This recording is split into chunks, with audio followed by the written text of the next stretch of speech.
Hello à tous, j'espère que vous allez bien. Aujourd'hui on se retrouve pour une nouvelle vidéo et aujourd'hui ça va être une vidéo assez spéciale. Il y a 2-3 semaines j'ai lancé mon projet, donc ceux qui m'ont sur les réseaux savent de quoi je parle. Donc n'hésitez pas à m'ajouter sur Snapchat, c'est là où je suis le plus active. Ensuite Instagram, n'hésitez pas à me suivre sur les réseaux, c'est vraiment là où je transmets le plus d'infos. Je vais commencer par parler de la marque en elle-même, puis je vous présenterai les produits et on terminera par les questions. Je vais pas plus parler que ça, c'est parti.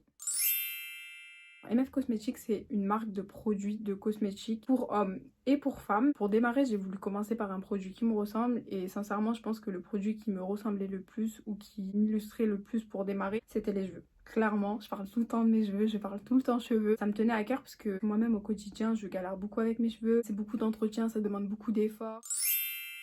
De là, on va découler sur le pourquoi du comment de la marque. En fait, pour vous expliquer, moi j'ai toujours voulu créer mon produit capillaire. Je parlais assez souvent de mes cheveux sur les réseaux au quotidien, que je galérais. J'arrivais pas à trouver the produit pour mes cheveux. J'ai toujours voulu faire un produit, c'était vraiment mon rêve. Étant donné que j'avais démarré YouTube, etc., j'attendais de me développer pour pouvoir développer ma marque. Ça allait être une pierre de coups, ça allait me faciliter dans certaines choses. Mais en discutant avec des proches, etc., j'ai eu le déclic. Je me suis dit en fait, pourquoi me freiner sur ce projet alors qu'il se peut que je me développerai jamais sur YouTube ou peut-être que je me développerai pas comme j'aurais voulu me développer et au final je me mets des barrières pour rien, sachant que en me lançant dans mon projet je peux réussir mon projet et ne pas réussir sur YouTube. Donc à partir de ce moment là j'ai eu le déclic dans ma tête, je me suis dit c'est parti, on va lancer le truc, je vais lancer le prototype. J'ai commencé à réaliser le prototype de mon produit. De là, la commercialisation elle arrivait très vite. C'est-à-dire que à la base des bases, je voulais juste réaliser le prototype pour me donner un visuel, voir ce que je voulais, etc. Et au final, le prototype il a tellement bien rendu que on s'est dit let's go. Let's go! Donc ça pour vous dire que franchement vous freinez pas quand vous voulez faire quelque chose, ne vous mettez pas des barrières, clairement foncez. N'attendez pas d'avoir ça pour faire ça si vous pouvez le faire sans ça. À partir du moment où j'ai voulu créer mon produit, ce qui a été le plus dur pour moi, dès le départ je me suis dit que ça va être de faire un logo et une étiquette. Pour vous dire, je ne savais même pas ce que j'allais mettre dans mon produit, c'était vraiment pas un problème pour moi, je savais que c'était le logo et l'étiquette qui allaient me poser problème et je me suis vraiment prise la tête avec mon logo et mon étiquette avant d'étudier mon produit intérieur.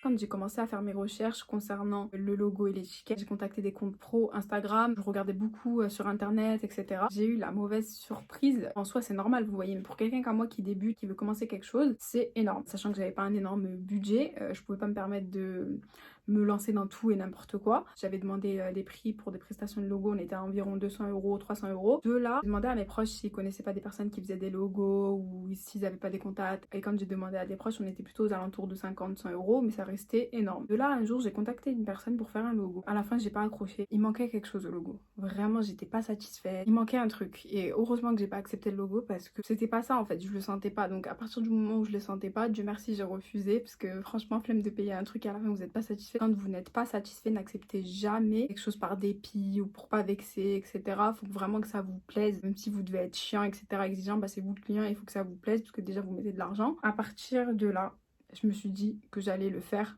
moi-même.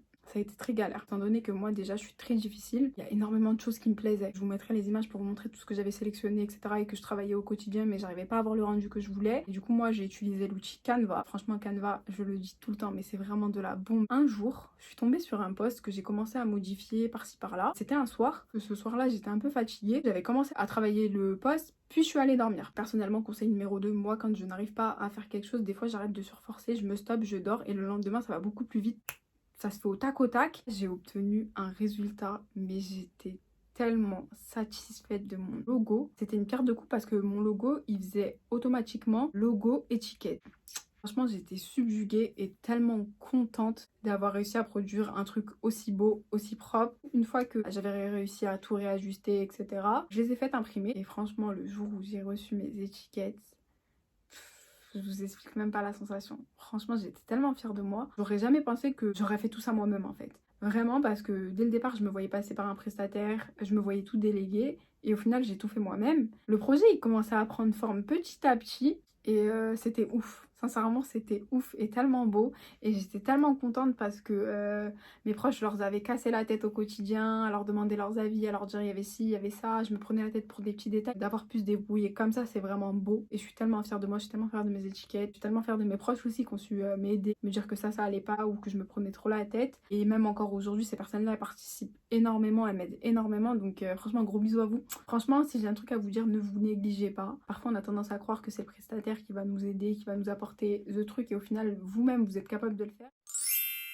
Je vais commencer par vous présenter le soin capillaire. Ensuite, on parlera du soin barbe. Pour le soin capillaire, le voici. Il est composé de beurre de karité et de 8 huiles. Vous avez de l'huile d'alma, de l'huile de ricin, de l'huile de coco, de l'huile de moutarde, de l'huile de brocoli, de l'huile de jojoba, de l'huile d'olive et de l'huile d'avocat. Le but du produit, c'est de vous fortifier les cheveux, de stimuler la pousse, de les faire briller, de les discipliner. Concernant l'application, je vais vous mettre un post ici, mais en gros, moi, je le recommande de le faire en tant que masque. Vous le posez soit de 30 minutes au temps d'une nuit, des racines jusqu'aux pointes pour les cheveux afro, et pour les cheveux plus fins, je recommande les longueurs et les pointes. On fait les racines en coup de vent, mais vous n'en mettez pas trop parce que vous allez vous graisser les cheveux. Vous pouvez vous en servir en tant que démêlant. Vous avez des tutos sur ma page Instagram pour vous aider. Je la mets juste ici, de toute façon je la remettrai à la fin. N'hésitez pas à les checker, n'hésitez pas à suivre les conseils que je vous donne. Concernant la contenance, elle est de 144 grammes. Je pèse tous les pots, donc vous avez tous la même quantité. Concernant son prix, il est au prix de 12,50 €. C'est raisonnable étant donné que c'est quelque chose que je fais maison à la main. C'est un soin que j'aurais pu moi-même acheter. Pour vous montrer un peu l'intérieur, du coup là c'est un pot que j'utilise déjà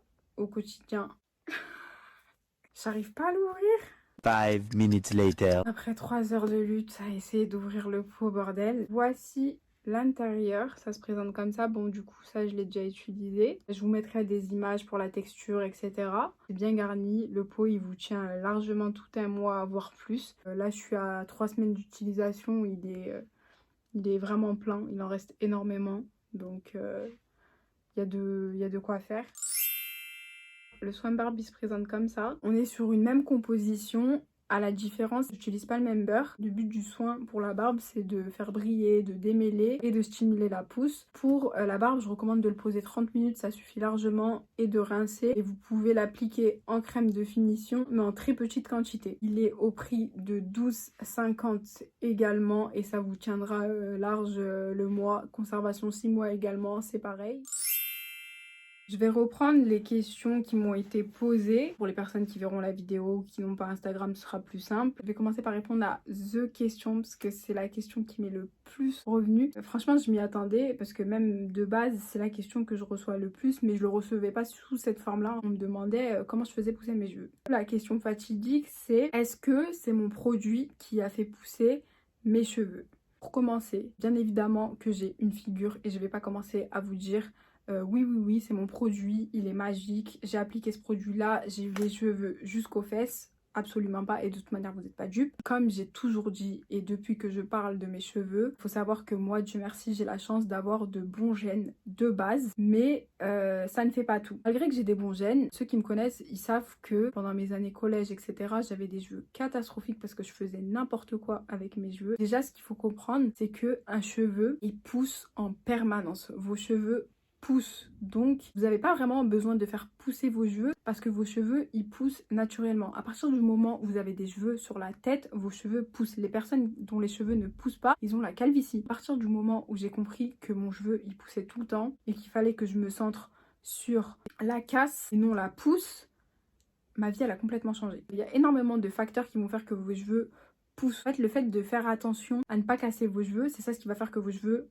poussent. J'ai arrêté énormément de choses qui ont fait que mes cheveux ont poussé. J'ai commencé à couper mes cheveux, j'ai commencé à faire des soins, j'ai commencé à arrêter le fer à lisser, j'ai commencé à arrêter les chignons hauts, j'ai commencé à arrêter le gel. C'est à partir de ce moment-là que j'ai commencé à prendre en longueur. Ça fait longtemps que j'utilise le beurre de karité, donc oui, ça m'a fait pousser les cheveux, mais il y a une nuance à ça. C'est-à-dire qu'il faut bien comprendre la nuance, et cette nuance, c'est l'ensemble. C'est-à-dire couper, moins lisser, faire des soins, changer de raie, parce qu'il faut savoir qu'avant je faisais toujours ma raie au milieu. Franchement, le plus dur dans un cheveu, c'est de conserver la longueur. Au quotidien, vous faites tellement de choses qui cassent vos cheveux, vous en rendez même pas compte et vous pensez que vos cheveux ne poussent pas alors que absolument pas. Après, en fonction de chacun, on est différent. Il y a des personnes qui vont juste couper leurs cheveux ils vont prendre. Il y a des personnes qui vont juste arrêter de lisser, ils vont prendre. On va pas se mentir que ça aide de faire des soins, ça aide d'arrêter de lisser. Tout cet ensemble aide à la conservation des longueurs. C'est pas parce que vous lissez vos cheveux que vous faites du mal à vos cheveux entre guillemets qui ne vont pas pousser. Non, au contraire, ils vont juste s'abîmer. Prenez mon produit,